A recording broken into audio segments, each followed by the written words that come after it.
Hello dear students and friends, आज अपन पुनः ईडियम्स करना चाहते हैं। और देखिए, ईडियम जो करने हैं उनकी लिस्ट आपके समक्ष लगी हुई है। और मैं हर चैप्टर के पहले बताता हूँ कि ईडियम्स का मीनिंग जो है ना, वो लिटरेरी मीनिंग नहीं होता। उनका मीनिंग जो होता है वो फिगरेटिव मीनिंग होता है। इसलिए चलो पहला स्लाइड हम करते हैं। वो पहली स्लाइड है कि you must lose a fly to catch trout.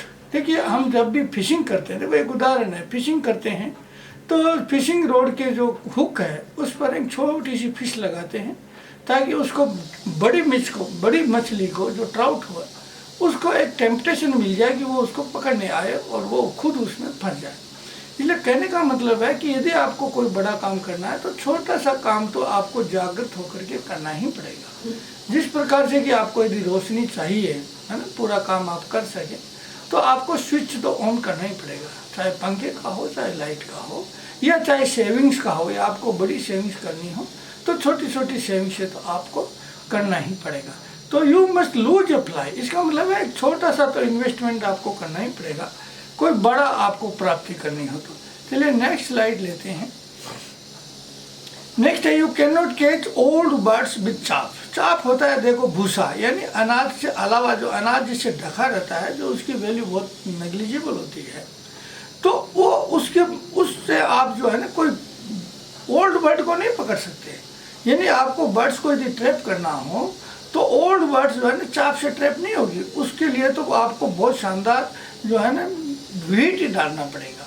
तो इसी प्रकार से यदि कोई एक्सपीरियंस्ड पर्सन है तो उसको आप बिफुलिंग नहीं कर सकते, उसको आप ट्रिक या डिसीव नहीं कर सकते आम चीज़ों से। उसको विफुल करना हो तो बड़ा भारी प्रलोभन दे करके उसको फंसाया जा सकता है, छोटी छोटी चीज़ों से नहीं हो सकता। तो ये तो एक सिमिली है। बर्ड्स का तो एक बात कहा हुआ है कि बर्ड्स चाप से नहीं आएगी। जो ओल्ड बर्ड्स हैं, है ना, एक्सपीरियंस बर्ड्स हैं, they will not get attracted to chaff. Now next slide is, है ना, the hand that rocks the cradle rules the world. अब देखिए, इसमें कहने का यह है कि असल में जो वर्ड को रूल करता है, वर्ड पर जो शासन करता है, वो असल में उसमें गुण कहाँ से आए हैं, उसमें वो कैरेक्टर्स कहाँ से आए हैं। वो उस हाथ से आए हैं जिस हाथ ने उसको झूले पर झुलाया है, यानी माता से। यानी माता ही ऐसी है जो कैरेक्टर बिल्डिंग है, वही एक ऐसी है जो एक स्ट्रॉन्ग मैन को बिल्ड करती है। तो उसे हाथ, असल में हाथ कौन शासन करता है दुनिया में, शासन कौन करता है, वह हाथ करता है जिस हाथ ने उस शासक को तैयार किया है।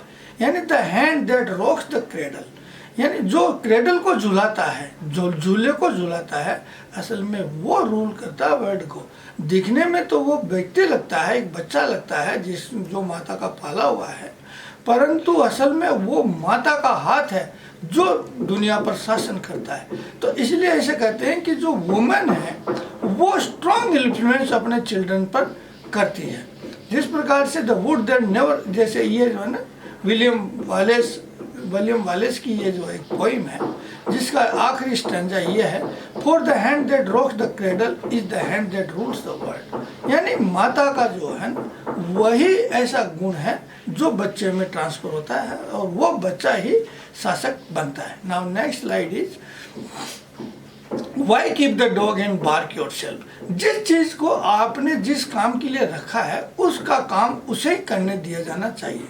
जिस प्रकार से आपने कुत्ता तो पाला हुआ है, उसका खरीदा है, उसको ट्रेन किया है, उसको आप परवरिश करते हैं, परंतु यदि उसका काम भी आप ही करते हैं तो फिर उसकी यूटिलिटी क्या है कुत्ते की, है ना। यानी आप रात भर आप ही जगते हैं कि कोई आ जाएगा कर जाएगा, कुत्ता भौंकता है, आप भौंकते हो, असल में कुत्ता तो भौंकता नहीं है। तो इसका है कि जब आपने कुत्ता रखा हुआ है, उसको ट्रेन किया है, उसको आप खर्चा करते हैं, तो उसका काम उसको ही करने दीजिए, आप क्यों है पूरी रात जगते हैं। इसमें एक सिमिली दी हुई है कि एक मेड अपनी मालकन को कहती है कि मालकन जी, आप अग्नि अच्छी जला सकती है, आप कृपया आप ही जलाइए। तो वो कहती है कि मैं एक क्यों जलाऊंगी, I want keep a dog and bark माई सेल्फ। यानी मैं एक कुत्ता भी रखूं और मैं ही बार्क करूं, मैं एक मेड सर्वेंट भी रखूं और काम भी मैं ही करूं, तो ऐसा करने की मुझे क्या ज़रूरत है। इसलिए कहने का तात्पर्य है कि जिस काम के लिए आपने जिस व्यक्ति को मुकर्रर किया है वो काम उसी से करवाया जाना चाहिए। नेक्स्ट स्लाइड है, देखिए, what is source for the goose is source for the gander, यानी जो पुरुष के लिए उचित है वो स्त्री के लिए भी उचित है, इसका कहने का मतलब है। गूज का मेल होता है, वो गेंडर है, यानी जो सोर्स है गूज के लिए वो गेंडर के लिए भी है, यानी दोनों के लिए एक ही वो नरिशमेंट करता है। तो आप इसमें फर्क नहीं कर सकते। तो जो फेमिनिस्ट है वो उनका मानना यह था कि साहब ये जो है ना, इनके साथ में अच्छा व्यवहार नहीं हो रहा औरतों के साथ में, परंतु इसका ये कोटेशन है, ये इस बात को तायद करता है, इस बात को सत्यापित करता है कि जो किसी गूज के लिए उचित है वो गेंडर के भी लिए है, यानी जो मनुष्य के लिए है, जो ह्यूमन बीइंग है या मैन है, उसके लिए यदि कोई चीज़ लाभदायी है तो वो वुमन के लिए भी लाभदायक है ना। What is good for one person is good for another, ये भी सही है। And what is good for the man in a couple is good for the women. तो यानी आप कहते हैं ना कि आप दूसरों के साथ वो व्यवहार नहीं करिए जो आपको अपने लिए पसंद नहीं हो। ये इसका अर्थ है कि दोनों को लिए ही वो चीज़ उचित है, उसमें कोई भेदभाव नहीं किया जा सकता है।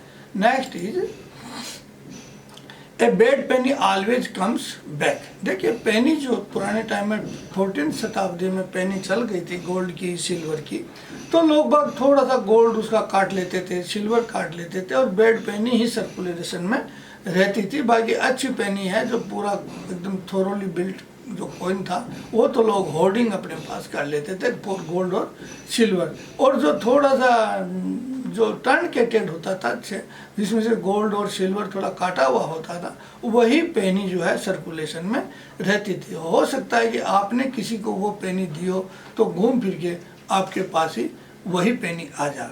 इसी प्रकार से है कि कोई व्यक्ति बिल्कुल अवांछित है और वो चला जाए, कहीं भी निकल जाए, परंतु वो लौट करके फिर आता है। तो इसका मतलब यही है कि बुरी जो चीज़ है, जो अच्छी चीज़ नहीं है, वो सर्कुलेशन में ही रहती है, अच्छी चीज़ को लोग होल्डिंग कर लेती है। Next is like a thief in the night, यानी ऐसा है कि आप हमेशा जागरूक रहिए, हमेशा सचेत रहिए। यानी जिस प्रकार से आप थीप कोई आ जाए नाइट में, तो आप ऐसा नहीं है कि आप सोए हुए पकड़े जाएं, यानी आप हरदम तैयार रहिए। इसमें यह है कि ईसा मसीह बाइबल में कहते हैं कि जो भी यदि परमात्मा में आऊँगा तो I will come like a thief in the night, यानी जब भी कोई नई चीज़ होती है, रिवोल्यूशन होता है और होता है, तो उसको रिसीव करने के लिए आप इस तरह से तैयार रहिए जिस प्रकार से रात के समय चोर से आप जो है ना बचाव करने के लिए जागृत रहते हैं। तो इसमें बाइबल में कहता है कि behold I come as a thief, यानी ईसा मसीह भगवान का जो अंश है वो कह रहे हैं, blessed is he that watcheth and keep his garment, और हमेशा तैयार रहता है कपड़े वपड़े पहन करके, लेस्ट ही वागड़ अदरवाइज वो नंगा पकड़ा जाएगा, एंड दे हिज शेम, और परमात्मा उसको एक शर्म की स्थिति में देखेंगे। इसलिए कहने का इसका यही है कि जो भी कोई नई घटना होती है, प्रभु के दर्शन होते हैं, वो होते हैं, तो पता नहीं वो अकस्मात किस समय हो जाए, तो आपको हरदम तैयार रहना चाहिए, है ना। वो आता है तो एक थीप की भांति आता है, जिस प्रकार से नाइट में थीप आते हैं। Next is what you do not know won't hurt you. देखिए, आप जितना जानकारी रखते हैं ना, वही आपके मानस पटल पर रहती है, और उसी से आप आनंदित होते हैं और उसी से दुखी होते हैं। यानी कोई घटना घट गई हो परंतु आपको आपका मालूम नहीं हो, तो आपको दुखी होने का चांस ही नहीं मिलता।